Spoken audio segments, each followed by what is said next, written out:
Good evening. I am Marietu Sidibe and this is QTV News coming to you live from our studios on Kairaba Avenue. Thanks for joining us. And now, here are the main local news headlines. The Gambia has lost over $100 million since 2014 due to unacceptable levels of aflatoxin contamination in our groundnuts. The International Organization for Migration IOM in the Gambia on Friday presented communication equipment to the office of the government spokesperson to strengthen awareness on migration issues. At a validation forum, the Deputy Director of Health Services at the Ministry of Health, Dr. Momodu T. Nyasi, on Friday urged stakeholders in the health sector to give special attention to the draft National Health Sector Plan Document 2021-2025. Janet Ruagan, COP26 Regional Ambassador for West Africa, is in the Gambia to engage the government on their post-COP26 commitments and assess progress of climate change-related activities. The burden of TB remains high in the country, standing at 157 per 100,000 people, according to a 2020 World Bank survey of TB incidents in the Gambia. Those were our main headlines. Now the news in detail.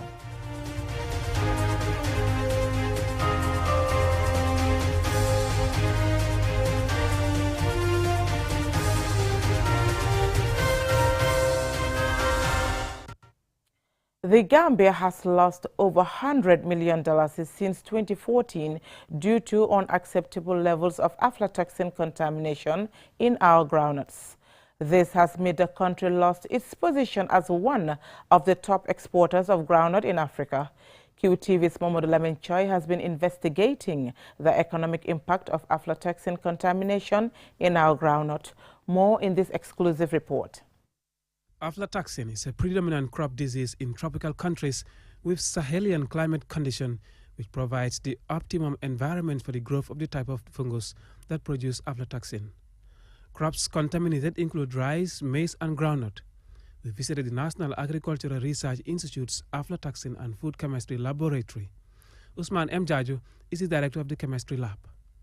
Yeah, we collected samples of peanut, and rice as well as maize, because these are the more common type of crops that are prone to aflatoxin.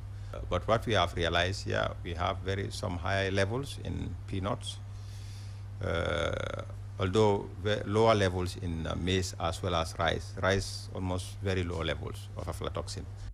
The Food and Agriculture Organization of the United Nations estimates that 25% of the food produced worldwide is contaminated with aflatoxins. In its share of the disease epidemic, Africa is left with substantial economic consequences, resulting to losses in export earnings amounting to more than $670 million per year. Gambia's agricultural export constitute approximately 66%, and since 2014, the Gambia is unable to access EU markets, which are said to have best-selling prices for groundnut. Consequently, $20 million of export earnings have been lost. Because normally when you are going for export, for EU they are very stringent. They have very lower levels. You know, they are measured in ppb, what we call parts per billion.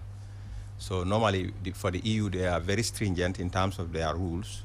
So the levels that they are demanding are very low, because yeah, they are demanding around 4 ppb for total aflatoxin and 2 ppb for B1. So at least the USA and the Codex is more flexible. To address the economic challenges, the National Research Institute is conducting a research on groundnut varieties that are resistant to aflatoxin to introduce to farmers when successful. After the observational nurseries show positive results, last year, on-stage research on the groundnut varieties began. Dr. Lamin Diba is the research director at NARI. The second stage, we have tested them on station, and again last year the yields that we are having is also very promising. So next year we have to go multi-location and then to the farmers' fields. So when the varieties are accepted, then we would also take samples alongside to test in the field and then compare it with other groundnut varieties to try to check their aflatoxin contamination level. So that's the research that we are doing. it will take at least 3 years before the research on a groundnut-resistant variety to aflatoxin completes. Ibrahima A. Jallo, a principal research officer at NARI, shares his view on aflatoxin contamination in the Gambia. About 90% of what we have analyzed in the lab here were almost negative. So you have few outliers that will show up very high, and then the majority, of course, will be below what is accepted, below the threshold of what is accepted both in the EU or any other codex or the US. So the problem might lie here from the transportation from the Gambia to wherever the destination might be. If there is studies within from that end, one might find the problem of why our samples are not accepted in the general market. But my personal belief is not our agronomical practices, because many samples I have analyzed in this lab shows that the samples are not highly contaminated. A decade-long research on the trend of aflatoxin contamination on groundnut from 2008 to 2018 by NARI, which was published in the London Journal's Press, shows a fluctuating rise and fall in the levels of aflatoxin, with the highest mean of 112 parts per billion observed in 2011 and the lowest 8.5 parts per billion in 2018. A similar research by NARI, published in 2020, reveals that 85 samples of peanut butter from the 7 regions in the Gambia, about 91% contain zero aflatoxin. This research was published last year in the African Journal of Food Science, which also recommends us to continue consuming our delicious and cultural stew called domada, made from peanut butter, in order to gain the maximum health benefits. Mahmoud Lamin Choi, QTV News. The International Organization for Migration, IOM, in the Gambia on Friday presented communication equipment to the Office of the Government Spokesperson to strengthen awareness on migration issues. Momodu Gajaga was at the presentation, and he now reports. Many young Gambians have embarked on the so-called backway journey to Europe in search of greener pastures. Some have died on the way, others imprisoned, trafficked, exploited, deported, and abused, amongst other inhumane treatments. Because some of them have succeeded and settled in Europe, more people are tempted to use the dangerous routes through deserts and the Mediterranean Sea to get to Europe. IOM Gambia, as part of its core strategies to strengthen migration awareness, presented the items to Ibrahima Silla, the Minister of Information Communication Infrastructure, for the Office of the Government Spokesperson. As the main entry point for government communication, we've thought it necessary to strengthen our collaboration with the IOM as part of our strategic idea to strengthen the Office of the Government Spokesperson, so that all information and communication issues coming from the government on migration in the Gambia can be well coordinated and reach our target beneficiaries on time. Therefore, this support could not have come at a better time. It will facilitate the work of the spokesperson. The equipment are laptops, cameras, microphones, projectors, amongst others. The IOM Chief of Mission in the Gambia, Fumiko Nagano, says these items are being donated to support the government spokesperson office to use its position as the voice of the government to strengthen migration issues. The project that is allowing for the technical support and a donation has been made possible by the EU-funded project called EuroCap, whose project objective is to strengthen migration governance, build the capacity of government stakeholders, media, and civil society to communicate on migration-related issues, including return management, which can be an extremely sensitive and controversial topic. According to IOM statistics, over 35,000 Gambians arrived in Europe through irregular routes between 2014 and 2018, with many others in Africa along the central Mediterranean route, opting for voluntary return. Momodu Gajaga, QTV News. At a validation forum, the Deputy Director of Health Services at the Ministry of Health, Dr. Momodu Nyasi, on Friday urged stakeholders in the health sector to give special attention to the draft National Health Sector Plan document 2021-2025 currently under review. Ansumana Isenyasi reports. Senior officials of the Ministry of Health have hailed the formulation of the draft National Health Sector Policy document as a major breakthrough. Once validated, the document is expected to serve as a framework for the implementation of policies and programs that seek to meet national health targets. Dr. Momodu Nyasi, Deputy Director of Health Services, and Lamin Damfa, Permanent Secretary to Ministry of Health, both urge stakeholders to give special attention and critically scrutinize what they describe as a very progressive document. We have achieved a lot as a ministry, but we still have a long way to go. But inshallah, we shall meet the target, God willing. In order to have a proper and good plan, you have to look at what are the up-to-date achievements, what are the targets, and what are the challenges. I urge all of you to look at the document holistically to ensure it serves as a guide for the interests of the country. Dr. Kasa Mohammed, who spoke on behalf of the WHO country representative, commended the Ministry of Health for their foresight in formulating a document that he says will provide a framework for the successful implementation of future activities. The second piece is UHC. We feel this is an opportunity to articulate Gambia's vision on UHC. We're halfway between now and 2030 UHC goals, which is making care package of services available for everyone without financial hardship. So it's a big, complicated task, but we think this is an opportunity to articulate what does UHC means.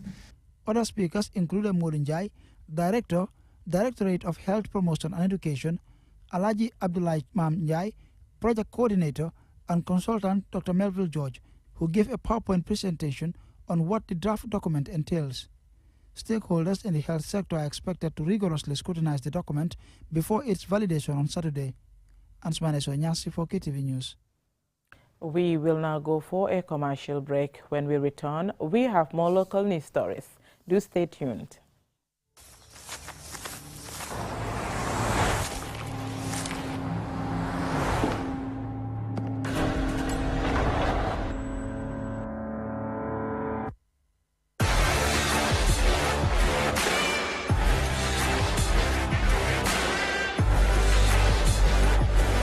Begin your SUV life.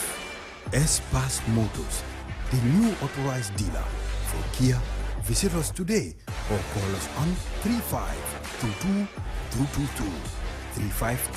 353-2222. Q Money, the biggest mobile money service in the Gambia, has taken mobile banking to the next level. Now, you can link your Q Money wallet with your bank account. Yes, link your Ajib or EcoBank accounts with your Q Money wallet and get instant access to your cash anytime. No need to queue at the bank anymore. Transfer funds from your bank account to your wallet or your wallet to your bank account using Q Money Bank Link is the fastest, most secure, and convenient way to transfer funds between your wallet and bank account. For more information, call our customer care on 133. Q Money, Sunyu Kalpe. Terms and conditions apply.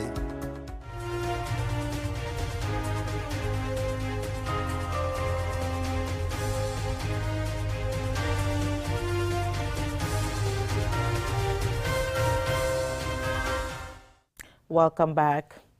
Now, Janet Rogan, COP26 Regional Ambassador for West Africa, is in the Gambia to engage the government on their post-COP26 commitments and assess progress of climate change-related activities. Jaina Basonko engaged her and the Gambia's Minister of Environment. More in this report. Least developed countries are paying for climate consequences they least contributed to. That is why climate finance remains vital and was top of the agenda at the COP26 held in Glasgow in November last year. The UK has announced £290 million funding to support African governments to roll out critical adaptation projects so that communities at risk can adapt to the impact of extreme weather and changing climates. Accessing funding packages can be very difficult or demanding for least developed countries. Janet Rogan, COP26 Regional Ambassador for West Africa, says there are efforts to change the narrative. At the same time, we understand that it is really difficult sometimes to access that finance. There is a very heavy burden on putting together project proposals. It's very difficult for civil society to be able to access those project funds. And therefore, we've also kicked off at COP26 a process and a working group to make it easier to access the finance. Now, that will take time, but they are supposed to report back by the next COP, COP27, which will be chaired by Egypt on behalf of the Africa group of negotiators. According to the World Bank, climate change could reduce GDP by 6% in many African countries by 2050, and up to 132 million people could be pushed into extreme poverty by 2030. The Gambia's Paris Agreement target aims to reduce emissions by 2.7% in 2030. The Minister of Environment, Lamin B. Diba, updated us on the progress. Several projects that are working towards even achieving the results of the NDC already. And this is very significant. If you look at our NDC, we have highlighted that agriculture is #1 priority for us because it's sensitive to climate change, but it's also contributing a lot to climate change. So how do we juggle between the two to see that we bring down emission levels, but also employ innovative means and ways, how do we produce more food for our people, not at the expense of the forest. Minister Diba once again defended Gambia's goal to drill for oil when it has such an ambitious nationally determined plan. We have taken care of this in the NDC, and that is why the NDC restoration has a bigger chunk. And the other thing that we are coming to do is the next level, which we have already started. We have signed some preliminary agreements with some companies to see how do we trade the carbon. That means we have to create more carbon sinks and be able to exchange for others who are already polluting. But for us, our pollution will be taken care of by our own sinks. The 2022 United Nations Climate Change Conference, COP27, will be the 27th United Nations Climate Change Conference, held in Sharm el-Sheikh, Egypt in 2022. Reporting for QTV News, I am Jenna Basonko. According to a 2020 World Bank survey of TB incidents in Gambia, the burden of TB remains high, standing at 157 per 100,000 people in the country. The Gambia's Ministry of Health says it is putting significant efforts into TB prevention and treatment in the Gambia. Fodia Mane tells us more. The Ministry of Health and partners say World Tuberculosis Day availed us the opportunity to assess the devastating health, social and economic consequences of tuberculosis and discuss ways to intensify the fight against it. Speaking at the commemoration of World TB Day on Thursday, Alpha Cham, the Director of National AIDS Secretariat, also revealed that more than 4,100 people lost their lives due to tuberculosis, and about 28,000 people are infected with this preventable and treatable disease every day. He stressed the need to invest against TB. The main source of funders for this strategy plan is the Global Fund. If you look around the country, TB is free at all costs, irrespective of nationality. The diagnosis and the treatment is free to everyone. But then there's still a gap. So as the team is very fit for this year, invest to end TB. The COVID-19 pandemic has undermined the progress in efforts to end tuberculosis. For the first time in more than a decade, deaths from tuberculosis increased in 2021. Dr. Mamoudou Tignasi, representing the Minister of Health at the event, discussed the significant efforts the ministry is doing in response to the deadly disease. In the Gambia, diagnosis, treatment of TB is provided free of charge of all, irrespective of nationality, and there has never been stock out of anti-TB drugs in the country. In addition to TB treatment, the Ministry of Health is also providing nutritional support to all drug-resistant TB patients and transport refund to all bacteriologically positive pulmonary TB patients. Dr. Desta Turune, The World Health Organization's country representative in the Gambia states that there is a huge gap to fill in order to realize the commitment to end the disease by 2030. Big gap between what we need and what we have to fight against TB and realize the commitments of the end TB by 2030, which is SDG agenda, as you know. Every day, over 4,100 people die because of TB. Dr. Abduke Silla from the Medical Research Council, MRC Gambia, says the significant diversion of resources to the fight against COVID-19 has scaled down the commitments to end other terrible diseases such as TB. He further talked about what his institution is doing to address it. Attention has been only directed TB diagnosis and TB treatment, forgetting that TB patients and their families suffer serious consequences in terms of financial burden on their way to the TB diagnosis, TB treatment, and then even after the TB treatment, the family incur a substantial cost.